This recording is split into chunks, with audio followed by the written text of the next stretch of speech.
Welcome to public इन्फोडेक्स। आज हम लोग स्पेशल इंटेंसिव रिवीजन से रिलेटेड कुछ अपडेट जो कि नई नई आई है उससे रिलेटेड कुछ बात करेंगे। साथ ही साथ लॉजिकल डिस्क्रिपेंसी जो अब इनलॉजिकल की तरफ जा रही है उससे रिलेटेड भी कुछ बात रखने की कोशिश किया जाएगा। तो सबसे पहले जो हमारे आज का टॉपिक है वो दो भागों में बटा हुआ है। सबसे पहला है लॉजिकल डिस्क्रिपेंसी और दूसरा जो है ईसीआई ने आज एक लेटर इशू किया है।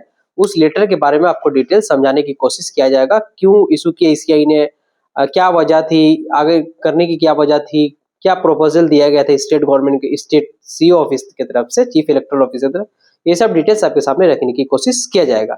सबसे पहले मैं बात करना चाहूंगा लॉजिकल डिस्क्रिपेंसी। मैंने लगातार 5-6 वीडियो लॉजिकल डिस्क्रिपेंसी से बताया और मैंने कहा कि किस तरह से 1 करोड़ जो 36 लाख वोटर जो है वो डाउटफुल कैटेगरी में है और उनका हेयरिंग नोटिस लगभग आने की ज्यादा चांसेस हो रही है। और आज के डेट में हम लोग खड़ा होकर ये देख रहे हैं कि जिनका नाम लॉजिकल डिस्क्रिपेंसी में था, चाहे उनका नाम मिसमैच था, फादर ने मिसमैच था, या उनका जो मैपिंग था वो मैपिंग 6 दिखा रहा है, 6 फादर मदर नहीं भी है फिर भी दिखा रहा है। बहुत सारे ऐसे लोग हैं कि उनके 2 भाई 1 बहन है लेकिन फिर भी उनका दिखा रहा है कि 6 या 6 से ज्यादा मैपिंग उनके फादर को प्रोजेनी मैपिंग किया गया है। मैं आपको इस रिलेटेड से बताता चाहूँ कि ईसीआई की एआई के द्वारा फादर की इपिक नंबर से नहीं बल्कि फादर के जो है नाम से मैपिंग किया गया। इसका मतलब जैसे मान लीजिए मेरा नाम राम है और मेरे फादर का नाम श्याम है, तो राम, श्याम का बेटा राम, ये वेस्ट बंगाल में बहुत सारे लोग हो सकते हैं। तो इस तरह से जो लोगों ने मैपिंग किया है, इस तरह से विदाउट इपिक नंबर देकर, इस तरह से नाम को सिर्फ रखकर एक प्रोजिनी जो 6 है इसे कैटेगरी में लाया गया है। इसी तरह से आप देखिएगा कि बहुत सारे ऐसे लोग हैं कि जिनके 2 भाई 1 बहन है फिर भी उनका हेयरिंग नोटिस आ रहा है। हेयरिंग नोटिस में लिखा रह रहा है कि 6 या 6 से ज्यादा आपके प्रोजिनी है, इसी वजह से आपको हेयरिंग में बुलाया गया है। पहली बात तो ये कि इस तरह से कोई नियम नहीं, ईसीआई का ये पहला नियम देखने को मिल रहा है।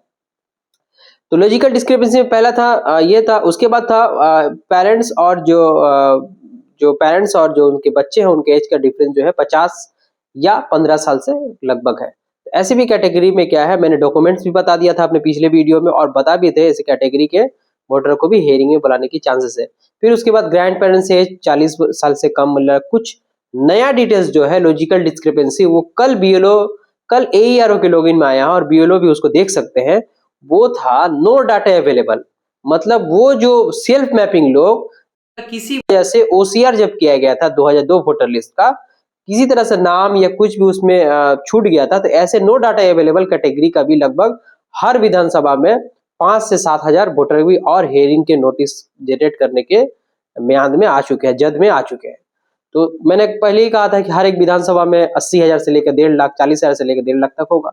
आज देखिए बहुत सारे जिला में, किसी डिस्ट्रिक्ट में साउथ 24 परगना में 17 लाख, नॉर्थ 24 परगना में 18 लाख, किसी 16 लाख, कहीं पर 10 लाख, हर जिला में लगभग 1 करोड़ का लगभग ये टारगेट हो रहा है। ये लॉजिकल डिस्क्रिपेंसीज अभी हेयरिंग करने को कहा गया और हेयरिंग शेड्यूल विथ इन 31 जनवरी आपको करना है। इसका मतलब लगभग बहुत कम बाकी है। इसमें कुछ हॉलीडे भी पड़ेंगे, 26 जनवरी, 23 जनवरी सरस्वती पूजा है, फिर उसके बाद संडे पड़ रहा है। तो इस तरह के हॉलीडेज को छोड़कर एक एईआरओ को लगभग 2 से 300 हेयरिंग करना पड़ रहा है, जो कि एक इम्पॉसिबल सा वर्क बनते जा रहा है। साथ ही साथ सिर्फ हेयरिंग नहीं करना है, उसके फोटो को अपलोड करना है, उसके डॉक्यूमेंट्स को अपलोड करना है। ये बहुत ही एक लेंथी प्रोसेस अब एसआईआर क्या है पूरे वेस्ट बंगाल में बन रहा है। साथ ही साथ आप देखिएगा कि किस तरह से इलाके में और वेस्ट बंगाल में दूसरे इलाके में हंगामा हो रहा है और ये किया जा रहा है, जिससे डॉक्यूमेंट, जिससे क्या है लोगों को अपना ये दिखाने की कोशिश कर रहे हैं। लेकिन मैं इस सब में ना जाकर अब आपको बताता हूँ कि लॉजिकल डिस्क्रिपेंसी जो मैंने कहा था वो अब लगभग आपके सामने फिगर हो गया होगा कि लॉजिकल डिस्क्रिपेंसी में जिसका है मेरा आपका सबका नाम, किंतु ये हेयरिंग में आएगा। अब मैंने पिछले वीडियो में कहा था कि 2-3 लेटर बताया था, 245 मेमो, 246 मेमो, 252 मेमो। उसमें कहा था कि जो 3 तरह के हैं मेमो में, लेटर में बताया गया था कि जो विदेश में फॉरेन कंट्री में रहते हैं वो अपना रिप्रेजेंटेटिव ऑथराइज करके भेज सकते हैं, जो वेस्ट बंगाल के बाहर रहते हैं वो भी किसी अपने रिलेटिव को विथ रिलेशनशिप प्रूफ देकर वो भेज सकते हैं हेयरिंग में। तो इन तरह का छूट ईसीआई की तरफ से दिया गया था। साथ ही साथ जो गवर्नमेंट एम्प्लॉई है जो स्टेट से बाहर काम करते हैं उनको भी इन पर्सन हेयरिंग से भी छूट दिया गया था। ये जो लॉजिकल डिस्क्रिपेंसी था, इसमें नोटिस अपलोड भी करना पड़ रहा है, एईआरओ को नोटिस जनरेट करना पड़ रहा है, फिर बीएलओ को क्या उस नोटिस को उस वोटर को देना पड़ रहा है, उनका लाइव फोटो लेना पड़ रहा है, रिसिप्ट कॉपी अपलोड करना। ये बहुत एक लेंथी प्रोसेस क्या है, बहुत ही मेंटल डिस्टरबेंस के दौर से सभी लोग गुजर रहे हैं और एक काम आहिस्ता आहिस्ता क्या डिप्रेशन की तरफ जा रहा है।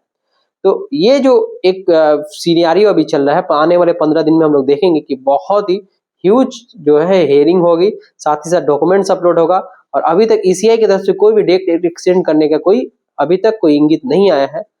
हो सकता है, मोस्ट प्रोबेबली ऐसा है कि डेट एक्सटेंड होगा, डेट एक्सटेंड होगा, क्योंकि डेट अगर एक्सटेंड नहीं होगा तो कोई भी हेयरिंग अपना कंप्लीट नहीं कर पाए, क्योंकि एक विधानसभा में 1 लाख है, 1 लाख लोगों का हेयरिंग करने के लिए डेली 2000 लोग को बुला के हेयरिंग करेंगे तब मिटेगा, तो ऐसा तो पॉसिबल है नहीं। तो हो सकता है डेट एक्सटेंड हो। उसका जैसे कि मैंने पहले कहा था कि हमारा जो दूसरा जो टॉपिक था ईसीआई का लेटर, आपको स्क्रीन पे देख सकते हैं, ईसीआई ने एक लेटर इशू किया है।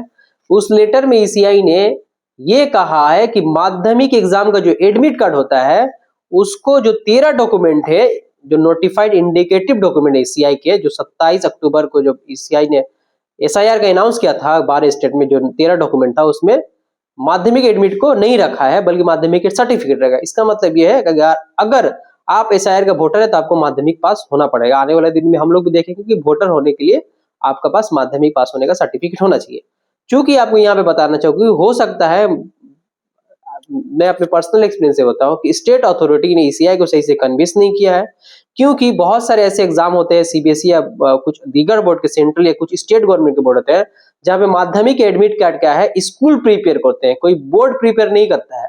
लेकिन हमारे वेस्ट बंगाल में जो है माध्यमिक का जो एडमिट कार्ड है वो West Bengal secondary education board क्या है प्रिपेयर करता है।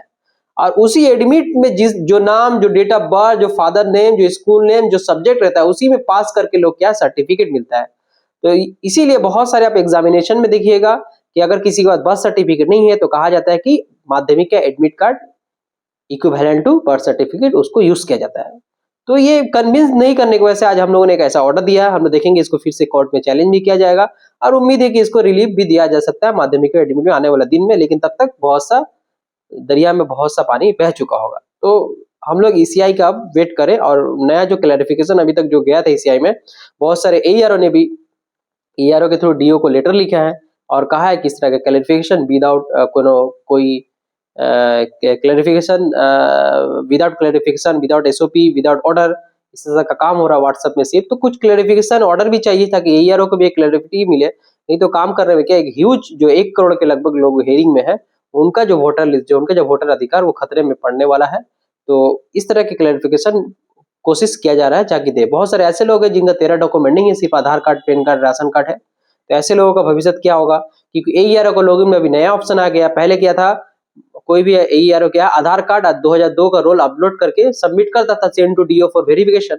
बट नाउ टुडे अभी क्या है, आप डीओ को नहीं भेज सकते हैं, सिर्फ आधार को आपके साथ 13 और भी कोई एक डॉक्यूमेंट अपलोड करना पड़ेगा।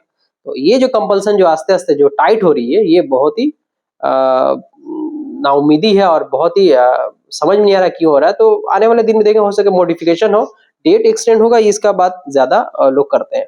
और आप लोग जानते हैं कि बहुत सारे लोगों को हेयरिंग नोटिस पड़ा है, बहुत सारे सेलिब्रिटी लोग, देव अधिकारी, देवाशीष अधिकारी, देव जी के, जिसके नाम से बांग्ला के बहुत बड़ा वो सुपरस्टार है, साथ ही साथ वो एमपी भी है, मेंबर ऑफ पार्लियामेंट है। समीर इस्लाम जो भी एमपी है राज्यसभा में, साथ ही साथ West Bengal migrant board welfare board के चेयरमैन है, उनको भी हेयरिंग। अमर्त्य सेन जो कि हिंदुस्तान, बंगाल का ही नहीं, हिंदुस्तान का ही नहीं बल्कि दुनिया के नामी इकोनॉमिस्ट है, उनका भी हेयरिंग में उनको बुलाया गया, उनको नोटिस इशू किया गया। साथ ही साथ अभी आज ही आप लोगों ने खबर में सुना होगा कि जो एक्स फॉरेन सेक्रेटरी थे कृष्णन श्रीनिवासन, वो कोलकाता में ही रहते हैं, उनका और उनकी वाइफ का भी हेयरिंग नोटिस इशू हुआ है। साथ ही साथ आप देखिएगा कि आने वाले दिन में इस तरह के लोगों को भी हेयरिंग नोटिस में बुलाया जाएगा, जिनकी आइडेंटिटी, बल्कि वेस्ट बंगाल की आइडेंटिटी इन सब लोगों से होती है दुनिया में। तो ये एक बहुत ही कल्पनीय, बल्कि ये एक समझने की बात है। ये प्रोसेस है, एआई बेस्ड पूरा सॉफ्टवेयर बना रहा है, एआई बेस्ड पूरा, यहाँ पे कोई भी ह्यूमन नहीं है।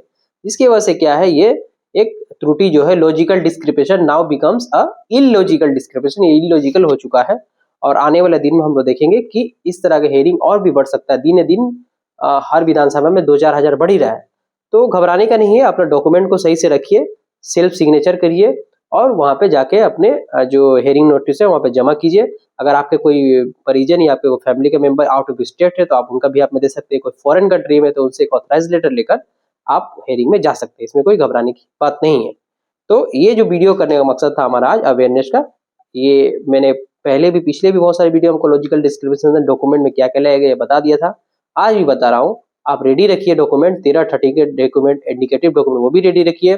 जमीन का कागज पुराना दलील हो, रिकॉर्ड हो, आपका आधार, पेन, जो भी हो, आपका जो लिंकेज स्टैब्लिश हो 2002 से, जो आपका जिसके लिए आपको हेयरिंग में बुलाया गया था, तो वो सबमिट करने से आपका आसानी से मिल सकता है, जिनका 13 डॉक्यूमेंट नहीं है।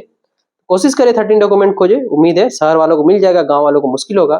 जिसका मुश्किल होगा उसका अल्टरनेट डॉक्यूमेंट भी आपके ईआरओ आपको गाइडलाइन कर दे। तो आज की वीडियो के लिए इसे, नेक्स्ट वीडियो जो हम लोग बनाएंगे आपको एसआईआर की जो बारीकी है उसको भी समझाएंगे और आने वाले जो फाइनल प्रॉब्लम उसके बारे में बताएंगे। तब तक के लिए थैंक यू सो मच।